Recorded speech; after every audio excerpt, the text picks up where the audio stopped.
It's working, right? Yeah. Great. Thank you so much for the introduction. And I want to start by thanking Charu ma'am and Siddharth sir for having us here. Um, there is no ever way in the world that we will ever say no to Charu ma'am. So even if she says you have to come at 4 a.m. in the morning, we probably will be coming because that's the kind of relationship we've built over the years with the teachers here. I'm from batch 2014-2017. My name is Aishwarya. You must have heard a lot about my milestones and achievements until now, but none of them were made real until I joined this college. Which, to be honest, journalism was never really my first kind of preference. It was always engineering. And I couldn't really get into a very nice college or a college that I wanted in Delhi, and I didn't want to be away from my family. So that's the reason why journalism happened for me and this college happened for me. I don't know how much you know, but if you're in this college, in this room right now, you should know how just incredibly lucky you are to be here, to be accepted in this college. For this college and this course that you have enrolled in is one of the best courses that WIPS offers. And that has only been made possible with the incredible, spectacular kind of faculty that they have here, all the teachers that you'll be meeting in the next coming years, in the next semesters, including our dean and the vice chairman. I do feel that whatever I say here could either strike a chord with you or go waste. So let's just try to make the former happen. When I started coming to the college, I didn't really know anything about journalism or anything that I could do here, to be very, very honest, because I was an engineering student. So this was like whole kind of gap for me to come here.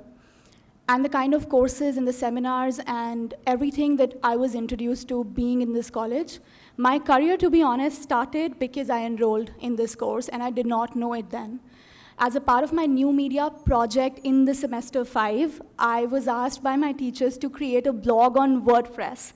I don't know, ma'am, if you know that, but that is how exactly what it took me to become who I am today. So if you tell me today that I'd be Puma's voice of regeneration from India and the entire global south, and we're like 1.2 billion people only in India, so the global south is like, it's accounting for half of the world. So if someone tell me that I would become a voice for Puma or a United Nations ambassador or anything that I am today, I would think it's crazy, because it just doesn't happen. There is no trajectory to follow that I could become this just like that. But I think that one course, that one project, and that one demand from my teacher here, which said that create a blog on WordPress, and that's exactly what I did. And the rest is history. From that WordPress blog, I was writing on women's rights a lot. I was working, how ma'am mentioned, I'm so happy that you remember that my first project was with Stop Acid Attacks, which is Chow Foundation, a foundation by Miss Lakshmi, as most of you will know, whose picture Chapak was recently out, and Mr. Alok Dikshit, her ex-husband.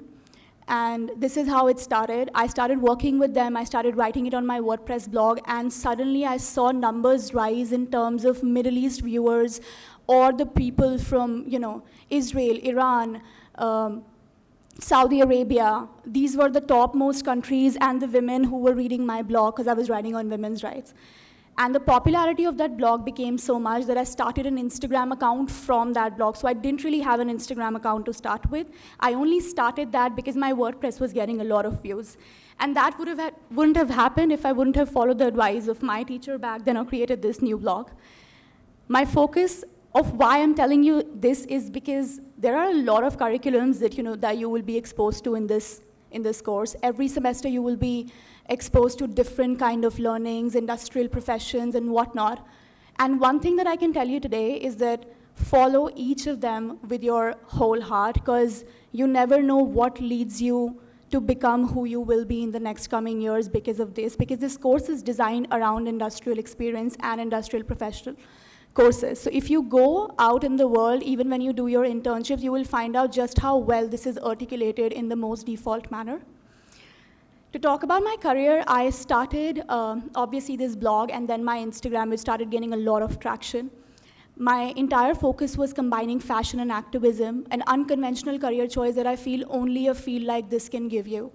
Because if I would be doing engineering for 4 years or something else, or a medical profession or anything else that I thought earlier in my life, I wouldn't be probably in this room saying this to you. So I think journalism as a course offers so much to you. You can be, you know how people say that you can be anything that you want in the world? I think this course is an amalgamation of why they say you can be whoever you want to be in the world. You know, you want to be a writer, you want to be a journalist, you want to be a fashion activist. This course never defined fashion activism as a career choice for me. So there was no textbook on fashion activism. How did I become India's first fashion activist? There was no course book on that. But this course, this college helped me to find myself and my own voice. And I think that worked for me very well in the career outside.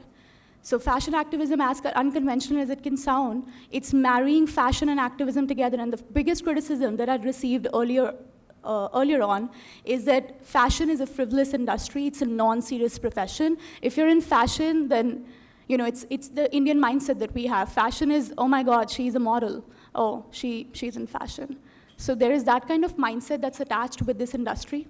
What I wanted to do is change that by marrying activism into it, by bringing activism into it. For most of you may not know this, but fashion is the second most polluting industry in the world after fossil fuel and aviation.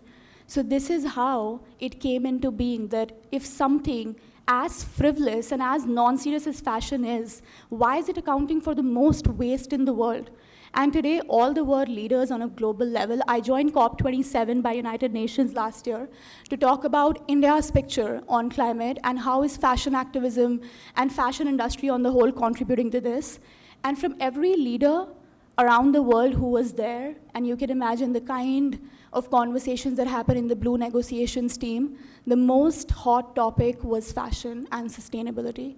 So one thing that I can tell you today is that whatever you do, the next years, the coming years are dedicated to sustainability, to finding new ways, to finding green technology, to finding your voice as a young person and how you fit into the world today. Because let me tell you, if you go out in the world, you will find yourself to be the most unfit person. This world is not designed to include voices like ours. And that is why people like me, people around the world, young people around the world have united to make this world what we want it to be. So when you go out during your time here, find out ways on how you can have your ventures into sustainability, how you can join companies that are reducing their carbon footprint, because that is exactly what's going to work for you and the world in the next 10 years. That is the most predictable industry trend that we know in the world out there, is that if you do anything traditional, it's not going to work out there in the world. So find ways to be more green, to be more carbon oriented, and how you can fit that into your voice in businesses. And everything else, I think, will fall into place because we're already like out there building a world and demanding a lot from the world leaders. And I hope by the time you graduate, we do have fundings for these business ventures that you will be able to have, which we didn't, the grants that we didn't. So we're trying to, policize in a way that young people, when they come out of the college, they have ways to be their own person, to find the funding for green ventures and sustainability. And I can tell you this because my entire career is dedicated towards sustainability and green technologies and green hydrogen, and I can tell you how important it is in the world out there today. So every energy that you spend here, do make sure that you're spending it in the right direction rather than just, going around and just getting lost, because the world that's going to be built in the next coming years is going to be very different from the world that we live in today.